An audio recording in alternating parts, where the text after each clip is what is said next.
अस्सलाम वालेकुम viewers, novel for episode number 28। आकाश का बढ़ा हुआ हाथ हवा में खाली रह गया था, जैसे अनुषा के वजूद को खून से लथपथ देख उनकी रूह जिस्म से चली गई हो। मेरी बीवी को ओट से दूर किया था। वो जो शख्स शैतानी हंसते हुए पीछे देख रहा था, उसकी गाड़ी भी आगे ट्रक के साथ टकरा कर चकनाचूर हो गई थी। अनुषा अनुषा वो भागते हुए रोड के उस पार गई तो अनुषा की आंखें बंद हो चुकी थी। अनुषा के सर को अपनी गोद में रखकर उनके चेहरे पर हाथ रखते हुए बहुत प्यार से पूछा था उन्होंने। उन्हें समझ नहीं आई उस वक्त वो करें तो क्या करें।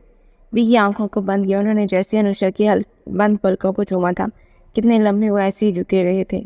सर एम्बुलेंस आ गई। तुम्हें कुछ नहीं होगा अनुषा को अपनी बाहों में उठाया। वो जल्दी से उन्हें ले गए थे एम्बुलेंस में। क्या आपको कबूल है? मौलवी साहब की दूसरी बार पूछने पर भी जब अबिया की तरफ से कोई जवाब ना मिला, बाहर में खुशी से चेखते हुए चेहरे हैरानगी में गुम होना शुरू हो गए थे। खास कर रूहान, मुझे कबूल नहीं है, आई एम सॉरी। और जैसे ही पर्दे के उस पार से उठी, दरमियान में लगी और उस पर्दे को तोड़कर रूहान अबिया की जानी बढ़ा था। अबिया, ये क्या बचपना है, मैं ये शादी नहीं कर सकती, आई एम सॉरी। ये सब क्या बकवास कर रही हो? मुबशिर साहब ने गुस्से से पूछा था, जिनकी आवाज़ पर सब डर गए थे, मगर अबिया नहीं। मेरी माँ का दिल दुखाकर मैं कौन सी खुशियाँ हासिल करने चली थी, इनको रद्द करके क्या पाने चली थी मैं? तुम्हें, जिसे इस बात की भी फिक्र नहीं कि उसके डैड कहाँ हैं इतने बड़े दिन पर। डैड राजी हैं, अभी शादी के बाद तुम्हारी मॉम भी मान जाएंगी। अभी प्लीज़ अबिया, वो इल्तिजा कर रहा था बार बार बीहा का हाथ पकड़कर। एहलाम साहब गुस्से से बीहा का हाथ पकड़कर उसे वापस वहीं बिठा चुके थे। मौलवी साहब, आप शुरू कीजिए। डैड, आप ये सब क्यों कर रहे हैं? ताकि मॉम मूव ऑन ना कर सके? किस बात के डर है आपको? Just shut up. अपनी माँ की इन्फ्लुएंस में रहकर तुम भी वैसे ही हो गए हो।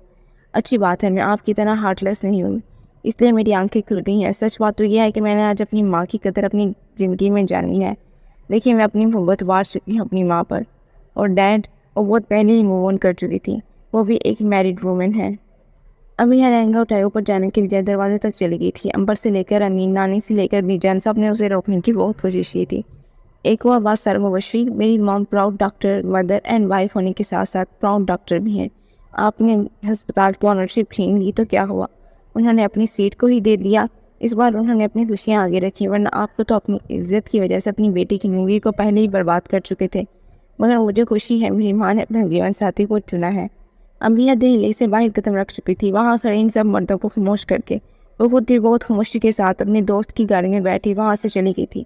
मगर रूहान, उसकी आंखों में एक जलती हुई एक आग थी। अम्बिया ने जाने से पहले जो शायद अब इससे हासिल किए बगैर, बदला लिए बगैर बुझने वाली नहीं थी।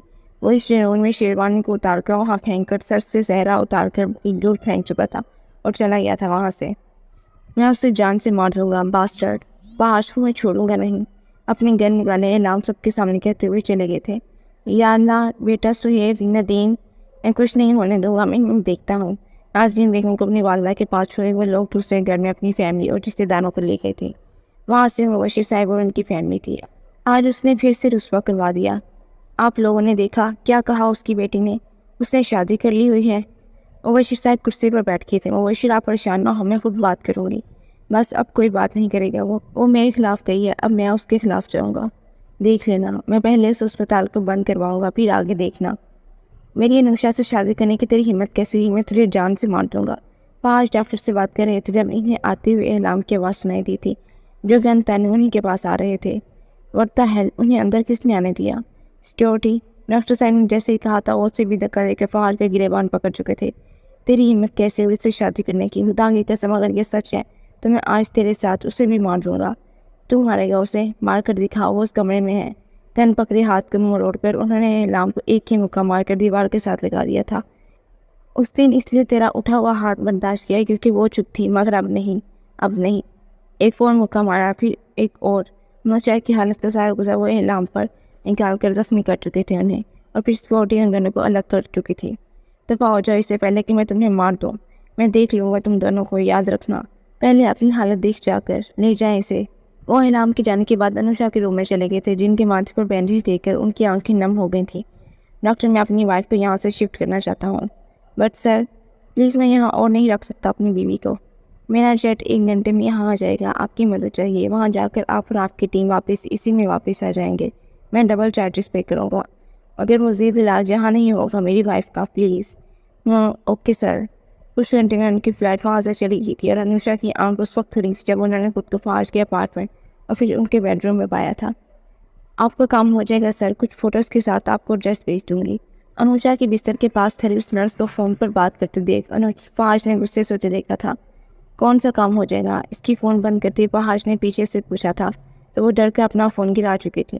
سر وہ کچھ نہیں ڈاکٹر صاحب کو میری مسز کی تصویر میری اجازت کے بغیر لے کے کسے بھیجنے والی ہیں آپ، اور آپ باقی ٹیم کے ساتھ واپس نہیں گئی اس کام کے لیے؟ سر نہیں، دراصل وہ گھبراتے ہوئے موبائل اٹھا چکی تھی، اب بہانہ بناتے ہوئے کمرے سے باہر جانا چاہتی تھی کہ فہاش نے موبائل فون کی طرف اشارہ کیا تھا۔ سر فون، اور جب اس نے کامتے ہوئے ہاتھوں سے موبائل پکڑایا وہ فون دیوار پر مار کر توڑ دیا تھا۔ اگر ایڈریس نے کچھ بھی کسی کو بتانے کی کوشش کی، یاد رکھنا یہاں کا قانون مجرم پکڑنے میں لاپرواہی نہیں کرتا، اب جاؤ یہاں سے۔ کچھ دن معافیاں مانگنے پر بھی فہاش نے اسے نہیں رکھا اور سیکورٹی سے کہہ کے بلڈنگ سے باہر بھجوا دیا۔ اس کے جانے کے بعد انوشا کی آنکھیں آہستہ آہستہ کھلنا شروع ہوئیں تو فہاش کو بالکل پہلو میں پا کر انوشا نے مسکراتے ہوئے دوبارہ آنکھیں بند کر لی۔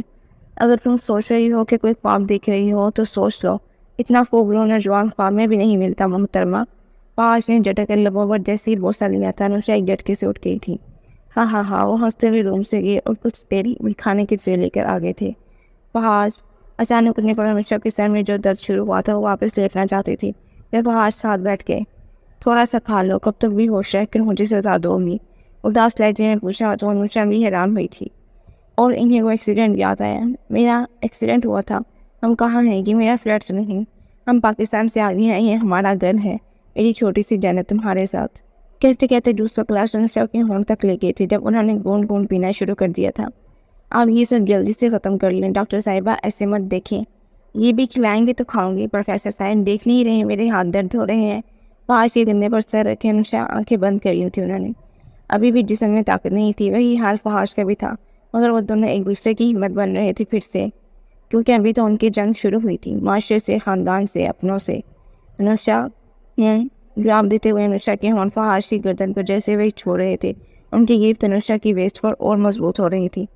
مجھے یقین نہیں تھا تم آؤ گے، یہ سب خواب سا لگ رہا ہے۔ مجھے تو آنا تھا، کیا جلدی کیا لیٹ۔ فہاش میں بھی خود کے لیے جینا چاہتی ہوں، اور پھر پتہ چلا کہ چاہت تو آپ کے ساتھ جینے کی ہے۔ فہاش کی بیئر پر انگلیاں پھیرتے ہوئے انوشا نے آنکھوں پر انگلیاں پھیری اور پھر فہاش کے بالوں کی لو تک لے گئی تھی۔ کب سے نہیں سوئے؟ کتنے گہرے ہلکے پڑ گئے ہیں، آپ یہیں لیٹے رہیں۔ کمفرٹر کو فہاش پر دیا، انہوں نے بھی اپنے ساتھ لے جا لیا تھا، جو بالکل چپ چاپ مان رہے تھے۔ یہ گہرے ہلکے تکان کے نہیں ہیں، تمہیں کھونے کے ڈر نے انہیں آنکھیں چپکنے کا موقع ہی نہیں دیا۔ بہت قریب سے اپنے ڈر کو دیکھا تمہیں فون میں دیکھ کر۔ تب سے ایک ہی وعدہ کر رہا ہوں کہ ایک دفعہ تمہیں ہوش آ جائے، پھر کبھی کچھ نہیں ہونے دوں گا تمہیں، میں بتا نہیں سکتا۔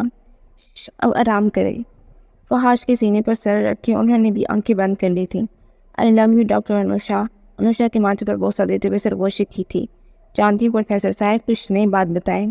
ہاں ان کی ٹیزنگ میں وہ کب ایک دوسرے کے واش میں سپون کی نیند سو گئے تھے، باہر کی دنیا سے بے خبر، آنے والی اپنوں کی سازشوں سے بے خبر۔